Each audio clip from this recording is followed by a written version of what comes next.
চট্টগ্রামের আনোয়ারায় বহুল প্রতীক্ষিত বাংলাদেশ চীন অর্থনৈতিক ও শিল্পাঞ্চলে নির্মাণ কাজ শুরু হয়েছে।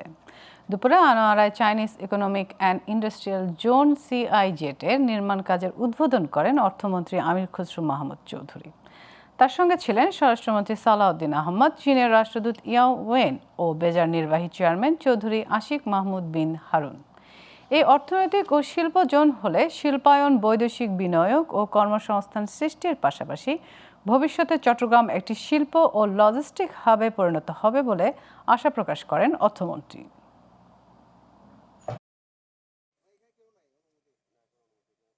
বাংলাদেশের মানুষের কর্মসংস্থান হবে, সম্পদ সৃষ্টি হবে এবং সম্পদের মাধ্যমে ট্যাক্সেশন বাড়বে। ট্যাক্সেশন বাড়লে দেশের সরকারের উন্নয়ন কর্মকাণ্ড করতে খুব সুযোগ হবে, সুবিধা হবে, যেগুলোতে সবকিছুতে আমরা পিছিয়ে আছি এই মুহূর্তে।